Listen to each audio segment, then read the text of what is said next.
There's a line drawn deep across this land, not with rifles but by sleight of hand. No uniforms, no battle drums, just laws and lies where the silence comes. They gerrymander maps in the dead of night. Thank you. Our next speaker is John Brakey. Madam Chair and Supervisors, my name is John Brakey. I'm the Executive Director of Audit USA. I have spent more than 20 years working on election transparency, not to attack elections, but to help verify them. Let me be clear. I'm not asking you to overturn this election, and I'm not alleging fraud. I am asking for something much simpler. Before you certify this election, take a short pause and verify it using the records that your system already produces. You have a hybrid system. You have a ballot image, you have a hand-marked paper ballot, and you have a cast vote record database. If you would not certify this election, because if you do certify it, you cannot do what I'm asking.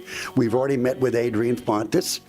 My chairman of my group is Ken Bennett, who's an outstanding independent Republican who stands for the great work that he's done over the years. He would come down and work with the election department. You would go ahead and provide a separate computer that would have 64 RAM, have an i7. I can go ahead, bring a macro that works with Microsoft Excel. I can go ahead and take your database. In less than 3 minutes, I can hyperlink up 450,000 images twice, because you have double. And then we would be able to separate it into 265 separate precincts and use ARS 16602 to pick 2% of the precincts and randomly check them. If there's any precinct that we pick is less than 100, we don't want to check that, because there are concerns by the election department it could out a voter. Even though I want you to know a study was done, 99.83% of all the ballots in this state, Thank you. okay, are protected, and if I could, I'd like to extend my remarks and leave this Please. with you, and thank you very much for your time. And if I could, I'd just like to move this gentleman here. And our next speaker is Robert Burr, and then following agenda item number 40. This is the canvass of the election results for the March 10th special election. I will. Madam Chair, Oh, Supervisor Christie? may I just suggest something, that we merge number 40 with the, of course, 40 is the canvass of the special election. Could we add addendum item number 6 and deal with it at the same time? I believe we can. I'm assuming those are 6 is that you had some questions, and we can integrate Yes, those questions. and just basically statements or areas to bring before both the recorder and the Department of Elections Director. And Can I ask could you just one quick? basically synopsize them. Okay. And before we get into it, I just want one question. In so doing, we also have an 11:30 time certain, so that's 15 minutes. We'll combining these two items. I'll be quick. Okay. All right. So then I don't actually know how you combine items. Should we hear them at the same time? All right. So to item 40. Madam Chair. Supervisor Christie. Madam Chair. Yes. Thank you. I would like to move that we approve the canvass of the special election as so stated on the item. Second. Seconded by Supervisor Hines. Discussion.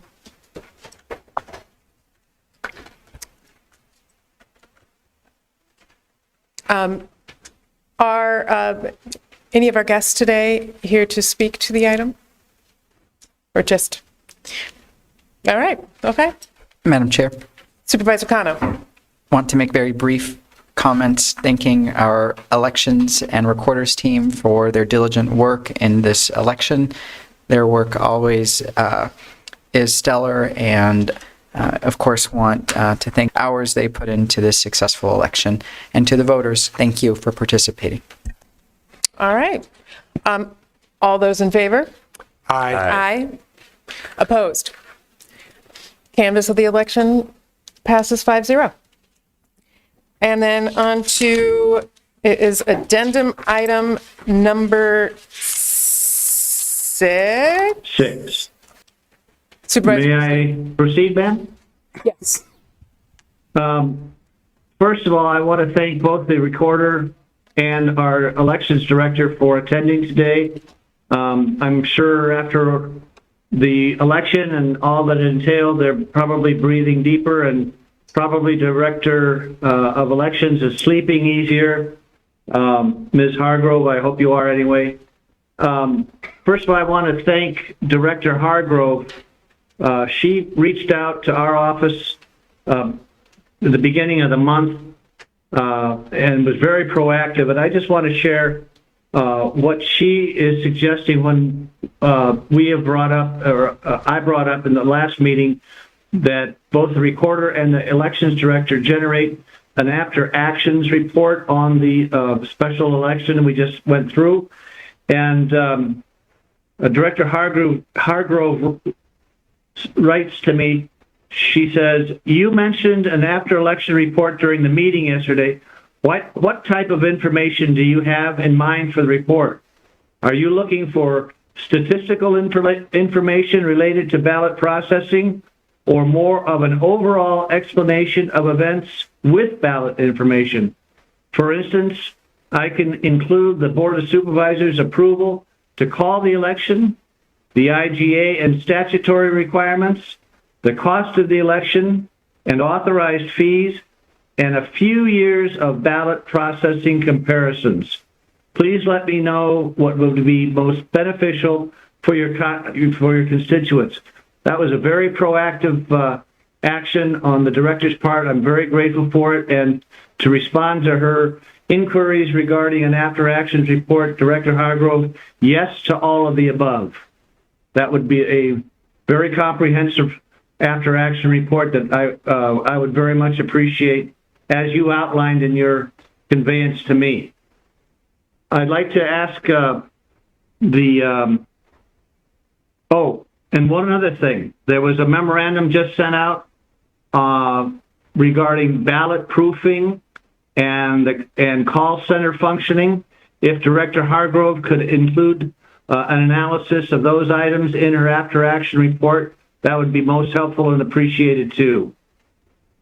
To Madam Recorder, looking at the canvas and tallying things up, there are some areas that we would very much appreciate your after-action report to include and to address.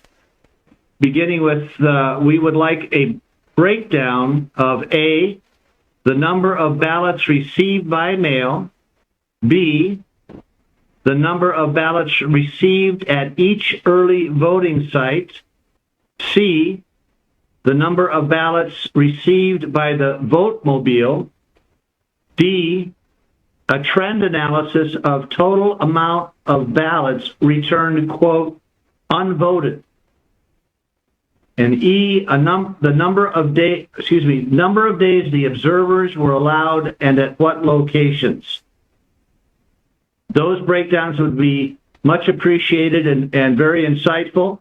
And with that, if the Madam Recorder, if you could include regarding the vote mobile, your thoughts or the thoughts of your staff, perhaps. I'm sorry, I can't see from where I'm at. Madam Recorder's not here. Is that correct? It's her assistant. I'm directing them to her.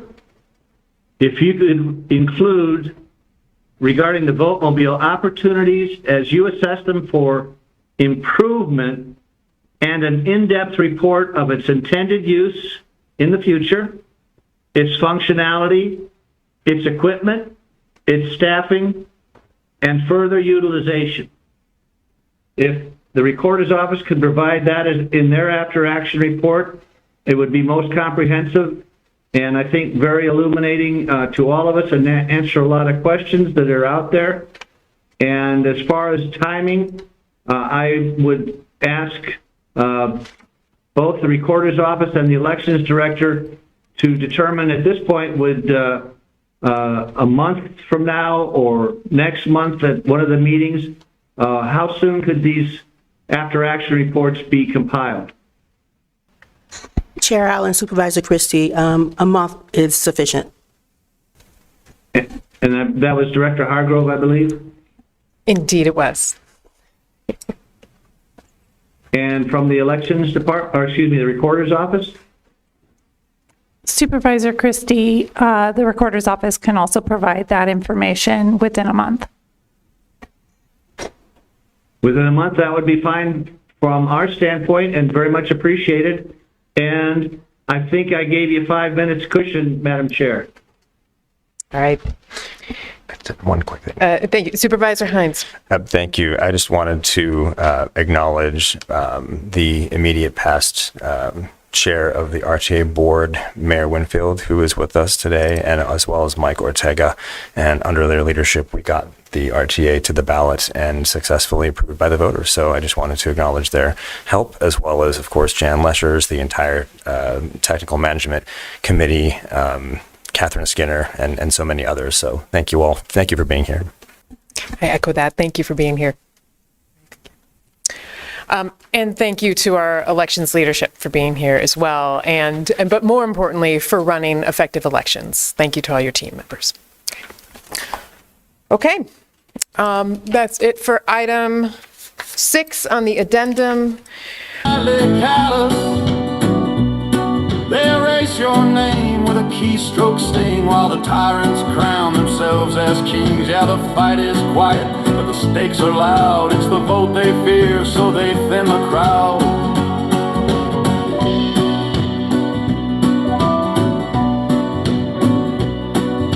A checkmark's stronger than a loaded gun, but they'll twist the rules until they've won. From Georgia's purge to Texas shame, they change the field, not play the game. They call it integrity, dressed in deceit, but justice don't live in that kind of cheat. It's not red versus blue, it's right versus wrong, and silence won't last where we raise our song.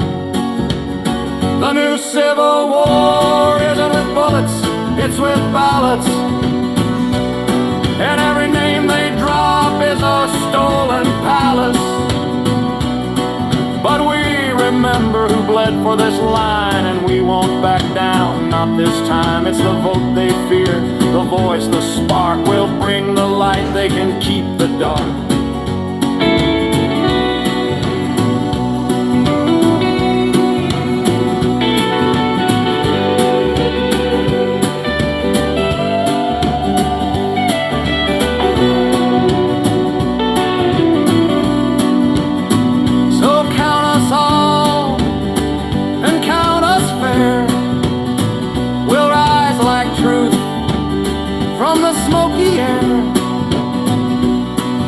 Not with rage, but with resolve.